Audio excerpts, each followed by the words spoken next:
Bienvenidos a Economía en Breve número 175, donde comentamos lo más relevante de la marcha de la economía. Comenzamos con los lamentables acontecimientos que se han suscitado en Estados Unidos por la tensión racial y por la notable polarización de su sociedad propiciada en buena medida por el presidente Trump, que está enfilándose a las elecciones de noviembre con un entorno muy contrario a sus deseos. De hecho, trascendieron varios señalamientos fuertes hechos por el actual secretario de Defensa y dos secretarios de Defensa anteriores que no están de acuerdo con el manejo que está haciendo Trump del problema. Entre otras cosas, dijeron que Trump se estaba desviando de la Constitución y Powell incluso lo acusó de mentir constantemente, que por cierto es republicano. Se le complica el entorno al presidente Trump, que ya hemos visto cómo reacciona cuando se siente atacado y ahora que está en campaña, pues puede recurrir a nuevos manotazos sobre la mesa. En nuestro país también tuvimos disturbios en la Ciudad de México y en Jalisco, lo que revela la fuerte división que también existe en la sociedad mexicana, que está tratando de ser aprovechada, hay que decirlo, por grupos radicales con intereses políticos bastante oscuros. Ya veremos si estas manifestaciones acaban teniendo como indeseable efecto secundario el repunte en los contagios por el COVID-19, que como pueden ver en esta gráfica de la Universidad Johns Hopkins, sigue su tendencia ascendente en el mundo, acercándose ya a los 7 millones de personas contagiadas y superando los 400,000 decesos, y donde México aparece ya entre los países más afectados, tanto en contagios como en número de muertos. En esta siguiente gráfica pueden ver cómo la cantidad acumulada de contagios y muertes en México sigue en ascenso, por lo que no hay que confiarse y hay que mantener lo más posible el aislamiento. Regresando a los temas económicos, el reporte de empleo de Estados Unidos causó una gran sorpresa, ya que resultó muy diferente a lo esperado. Mientras que el promedio del mercado anticipaba una nueva pérdida cercana a los 8 millones de empleos, las nóminas no agrícolas crecieron 2.5 millones de empleos. En esta gráfica pueden ver la notable creación de empleos del mes de mayo, que equivale a los empleos creados en un buen año completo para la economía. Este dato nos sirve para recordar que atravesamos terreno desconocido y que los indicadores, además de estar afectados por condiciones inusuales en su elaboración, están mostrando lecturas inéditas, lo que hace difícil una interpretación adecuada, y por lo mismo hay que tomarlos con la debida reserva. Desde luego que fue una muy buena noticia que la creación de empleo repuntara de forma tan impresionante, pero hay que notar que muchos de los programas de apoyo gubernamental a las empresas estaban condicionados a mantener o incrementar el número de trabajadores, lo que desde luego fue un gran éxito ahora que se reabrieron algunas actividades, pero cabe recordar que una de las grandes virtudes de la economía estadounidense es la flexibilidad de sus mercados, especialmente de su mercado laboral. Así como es fácil para una empresa o un patrón despedir a un trabajador, así también es fácil contratarlo, y por lo mismo el mercado puede adaptarse rápidamente a los cambios que se van dando, reasignando con rapidez el trabajo de las actividades menos rentables y productivas a las más redituables. No hay que olvidar, sin embargo, que aún falta un camino largo y lleno de riesgos importantes en esta reactivación de la economía. La tasa de desempleo se redujo a 13.3% cuando se esperaba aumentar a niveles cercanos al 20%, pero este 13.3% de desempleo sigue siendo un nivel muy elevado, como lo vemos en esta gráfica. Viendo las cifras de desempleo por nivel educativo y grupo étnico, llama la atención que las mayores tasas se registraron, por un lado, en los adultos con menos educación, y se puede observar una relación directa a mayor nivel de educación, menor desempleo, lo que era de esperarse en una economía desarrollada. Las medidas de aislamiento han afectado a los trabajadores con menor preparación, que son los que en su mayoría hacen labores que requieren de la presencia física, mientras que los trabajadores con más educación, además de ser menos, pueden seguir produciendo a distancia. Por grupo étnico, las mayores tasas de desempleo afectaron a la población de hispanos y latinos, que es donde se encuentran nuestros compatriotas trabajando en Estados Unidos. Los mercados accionarios presentaron fuertes ganancias en la semana, con nuestro promedio de 10 mercados que pueden ver en esta gráfica aumentando 6.8%. Nuestro mercado accionario no fue ahora la excepción y terminó la semana con una fuerte ganancia de 7.8%, como podemos ver aquí. La recuperación de los mercados accionarios de abril a principios de junio ha sido extraordinaria, como podemos ver en esta gráfica, con un rebote cercano ya al 40%. El exuberante comportamiento de los mercados contrasta con los fundamentales económicos que comienzan a advertir, por cierto, muchos analistas relevantes, al tiempo que también comienza a observarse ya la quiebra de muchos negocios. Habrá que tener mucho cuidado con las decisiones de inversión, ya que es muy probable que nos llevemos sorpresas, que sigan las sorpresas importantes y que la volatilidad continúe elevada. Por lo pronto se percibe en el mundo una menor aversión al riesgo y los inversionistas están regresando a activos más riesgosos en busca de rendimientos. Nuestro peso mexicano se ha visto beneficiado por esta tendencia global, apreciándose 2.46% en la semana para regresar a niveles por debajo de los 22 pesos por dólar, como podemos ver aquí. Pasando a los temas económicos en México, la semana comenzó con los resultados de la encuesta de expectativas de Banco de México que pueden ver en este cuadro resumen. Tal como se esperaba, se registró un nuevo deterioro en los pronósticos del 2020 de crecimiento que llegó a 8.16% y de empleo para el que se esperaba una pérdida de poco más de 1 millón de trabajos. El resto de las variables presentó cambios más leves, destacando tal vez la expectativa de una menor tasa de interés de referencia monetaria.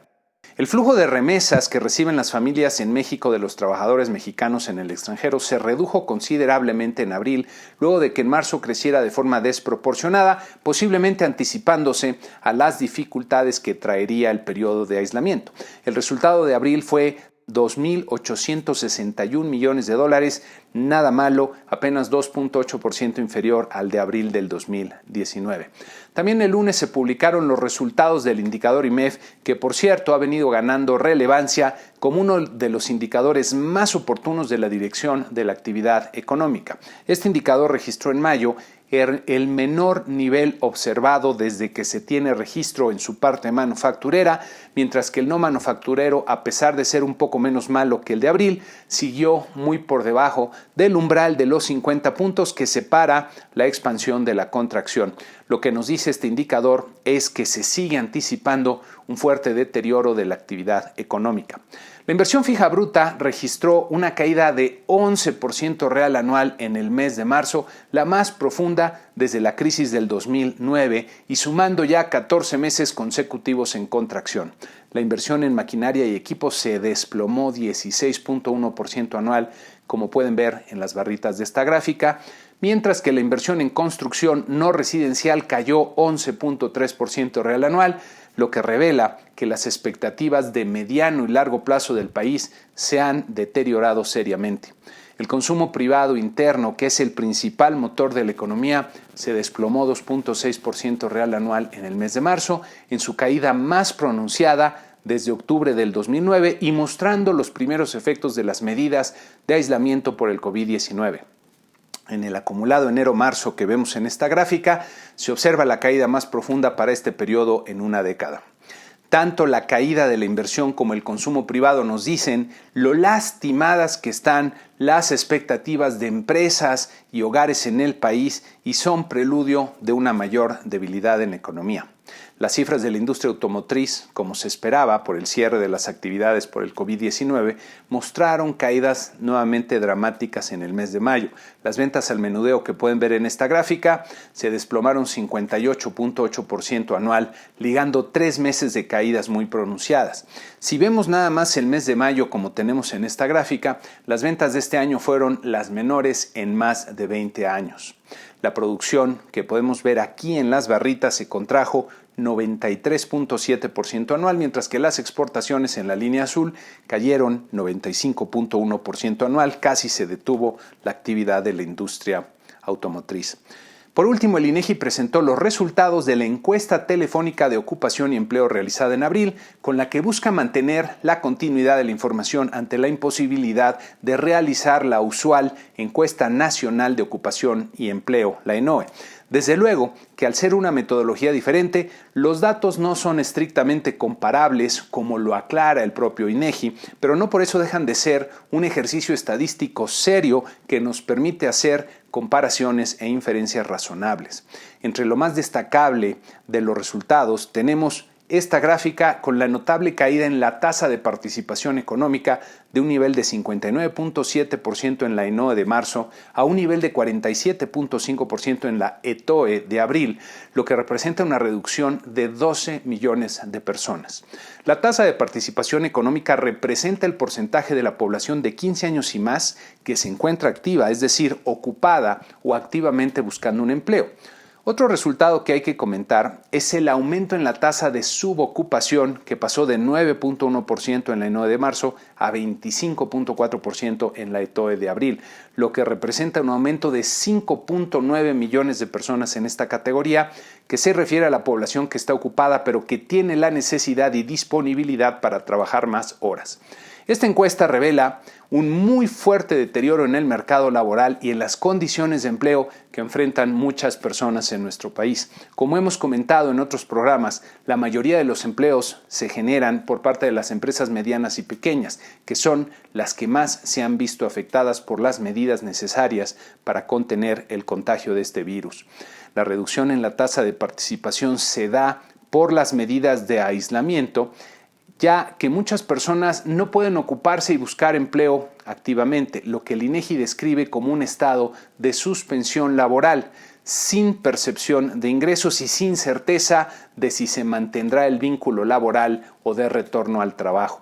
Más allá de la semántica y las definiciones precisas, lo que esta gráfica nos dice es que 12 millones de personas se vieron seriamente afectadas por la situación durante abril. A diferencia del mercado laboral de Estados Unidos que comentábamos es muy flexible, el mercado laboral mexicano es muy rígido. Esto quiere decir que es caro y costoso despedir trabajadores y por lo mismo es caro y costoso contratar nuevos trabajadores. Por lo mismo, los trabajos que se pierden se regeneran con mayor dificultad. En la semana que inicia tendremos menos información económica que en las 2 semanas anteriores. En México habrá que poner atención el jueves a las cifras de la actividad industrial del mes de abril que nos mostrarán la magnitud de la disrupción que se ha generado en este sector. También tendremos la inflación del mes de mayo y el reporte de estabilidad financiera de Banco de México que nos revelará la lectura que tienen del sistema financiero en esta complicada coyuntura y es un tema muy relevante. En Estados Unidos tendremos la decisión de política monetaria de la Reserva Federal, que ahora vendrá acompañada del anexo con la revisión a sus pronósticos. Y ya veremos si presentan un rango para el PIB como es usual o también se inclinan por presentar diferentes escenarios. Habrá que ver también cómo están interpretando los sorprendentes resultados de empleo del mes de mayo, ya que esto puede afectar las próximas decisiones de política monetaria. Y con eso concluimos este programa número 175 con la invitación usual a que se suscriban al canal. Si el comentario les gustó, les pareció útil, que lo compartan entre aquellos a los cuales también les puede ser de utilidad y que le den like al comentario. Muchas gracias y muy buena semana.